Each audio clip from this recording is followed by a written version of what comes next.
Si tu as cliqué sur cette vidéo, c'est que tu en as sûrement marre d'entendre les membres de ta famille te bassiner avec ce commentaire durant les repas de famille, comme par exemple la musculation n'est pas un sport, tu fais ça juste pour le miroir, juste pour la gonflette, etc.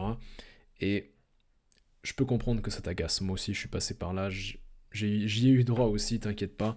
Mais après réflexion, je me rends compte que il n'y a pas seulement du faux là-dedans. Il n'y a pas forcément que du faux dans le fait de penser que la musculation n'est pas un sport, parce que quand on y réfléchit, la musculation en réalité n'est pas un sport à part entière. La musculation peut servir, alors oui, ça peut être un sport à part entière, on le voit dans le monde du bodybuilding, etc. Mais la musculation est même encore plus utile en tant qu'outil pour performer dans un sport précis, ou alors en tant qu'outil pour développer une capacité ou une aptitude physique précise. Et la musculation sert aussi à augmenter à améliorer sa santé, que ce soit sa santé cardiovasculaire, sa santé métabolique, articulaire et son hygiène corporelle en général, comme on va le voir tout à l'heure dans cette vidéo. Donc la musculation, ça sert à quoi en réalité? Donc si c'est pas un sport, à quoi sert la musculation? La musculation sert, comme je l'ai dit, à développer des aptitudes physiques. Parmi ces aptitudes physiques que la musculation permet de développer, on a bien sûr la force, l'explosivité, la vitesse, mais également l'endurance musculaire, et bien sûr développer sa masse musculaire en travaillant en hypertrophie. Même si généralement l'hypertrophie est inévitable lorsqu'on pratique la musculation, peu importe l'aptitude physique qu'on essaie de développer, que ce soit de la force, de l'explosivité, de la vitesse, de l'endurance, peu importe, on va forcément avoir une adaptation musculaire qui va se faire sous la forme d'hypertrophie musculaire. Peut-être pas aussi optimale que si on faisait de la musculation 100% ciblée sur l'hypertrophie, en faisant en choisissant des fourchettes de répétition particulières avec un tempo particulier, un temps sous tension, un temps de repos, etc., qui est parfaitement adapté au développement d'hypertrophie musculaire. Mais on va de toute façon faire de l'hypertrophie quoi qu'on fasse. Mais la musculation sert pas seulement à développer des aptitudes, elle sert à prévenir par exemple les blessures, elle sert à guérir plus rapidement d'une blessure, d'un point de vue santé, elle sert également à augmenter son métabolisme. On sait que le muscle est l'un des tissus le plus actif, métaboliquement actif du corps humain, c'est-à-dire que au repos, le muscle c'est l'un des tissus qui brûle le plus de calories. Donc si on augmente sa masse musculaire, on va augmenter son métabolisme, on va augmenter le nombre de calories qu'on va brûler au repos. Donc ça c'est très intéressant aussi pour une personne qui souhaiterait perdre du poids ou améliorer sa composition corporelle. C'est top. La musculation permet également de lutter contre le diabète de type 2. Donc d'augmenter sa sensibilité à l'insuline, ce qui permet de lutter contre le diabète de type 2. Et finalement, la musculation permet aussi d'augmenter la densité osseuse. Donc vous voyez qu'il y a énormément de bienfaits à la musculation. Il n'y a pas seulement le fait de prendre du muscle.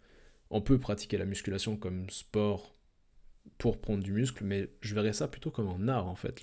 Le bodybuilding, au final, c'est plus un art, et le support sur lequel on pratique cet art, bah, c'est notre corps.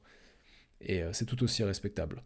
Mais le conseil que aujourd'hui moi je vais vous partager, c'est un conseil que j'ai appliqué, donc c'est quelque chose que j'ai appliqué dans mes entraînements, parce que bah, pendant un certain temps, j'ai pratiqué la musculation dans le seul but d'augmenter ma masse musculaire, dans le seul but d'augmenter mon esthétique, donc dans un contexte plutôt de bodybuilding. J'ai même participé à une compétition. Euh, mais je me suis rendu compte au bout d'un moment que ça devenait assez répétitif et assez déprimant, et que moi, ce qui m'intéressait, c'était pas seulement de développer de la masse musculaire, mais également de développer des capacités physiques. Donc, ce que je fais actuellement, et qui marche plutôt bien sur moi, et que je peux vous recommander sans autre de le faire, euh, c'est de travailler la musculation plutôt que de faire de la musculation classique, donc en prenant à chaque fois un groupe musculaire ou bien euh, un groupe de muscles, et de travailler par groupe de muscles, euh, et en faisant à chaque fois le même type d'intensité pour maximiser l'hypertrophie musculaire. Ça va être de faire du full body chaque jour, et ça encore une fois c'est quelque chose que j'applique sur moi et que je vous recommande parce que je trouve que ça marche très bien sur moi. Euh, de faire donc du full body chaque jour, et de varier le type d'entraînement, le type d'aptitude physique qu'on va essayer de travailler. Donc on va faire un jour force, un jour explosivité, un jour endurance musculaire. Là aujourd'hui c'était ma séance endurance musculaire. Ce que j'ai fait c'est que comme d'habitude, je choisis un exercice de jambes, un exercice de tirer, un exercice de pousser, et je pratique à peu près la même technique, la même méthode sur chacun de ces patterns de mouvement. Enfin, sur chacun de ces, chacun de ces groupes musculaires. Et au final, j'ai travaillé le corps entier.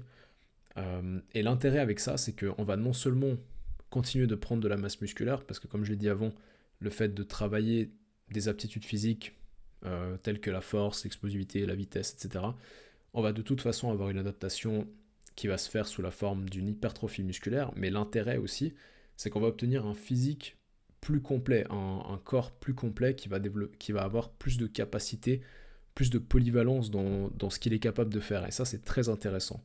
Et c'est également une très bonne manière de rendre son programme attractif et ludique sans pour autant ajouter une multitude, une panoplie d'exercices différents où on s'y perd, etc. Parce que souvent on voit sur les réseaux des variantes d'exercices pour justement ajouter de la variété dans son entraînement. Mais je me suis rendu compte que ce qui marche encore mieux, c'est d'ajouter de la variété non pas dans les exercices qu'on fait, mais dans la manière dont on fait les exercices de base, en fait. Et ça, je trouve que c'est encore plus intéressant, parce que ça permet de perfectionner sa technique sur des mouvements de base et de progresser sur ces derniers, mais en plus de ça, de varier les types d'intensité, ce qui fait que le muscle est stimulé d'une manière différente à chaque fois. Et ça pourrait, je dis bien ça pourrait, c'est une spéculation de ma part, mais il y a des chances que, au final, ça optimise encore plus la prise de masse musculaire, l'hypertrophie, parce que justement, on va stimuler le muscle de plusieurs manières, ce qui va le pousser à se développer sous tous ses aspects. Donc ça, c'est très intéressant. Et l'intérêt avec ça, c'est aussi le fait qu'on va travailler donc chaque muscle tous les jours, mais il n'y en aura aucun qui sera complètement cramé. C'est-à-dire que, et c'est la raison pour laquelle on peut le travailler tous les jours. Je pourrais pas, par exemple, faire une séance PEC tous les jours. Ça ne peut pas marcher, parce que justement le volume et l'intensité qui sera condensé sur une séance sera trop élevé pour que ce volume et cette intensité-là soient répétés le jour après et encore le jour après. Mais lorsqu'on travaille un exercice par groupe musculaire, par séance, ça va permettre d'augmenter au final le volume de travail sur la semaine, parce on va travailler 7 fois dans la semaine chaque muscle, mais on va les travailler un petit peu tous les jours, ce qui va permettre de les stimuler tous les jours sans pour autant les cramer, sans pour autant faire que le lendemain on soit trop fatigué pour pouvoir continuer à travailler. Ça va apporter plein de bénéfices, ça va permettre d'éviter les blessures et ça va permettre aussi d'éviter d'être tellement cramé le lendemain qu'on n'arrive plus à bouger et donc de réduire nos NEAT. Les NEAT,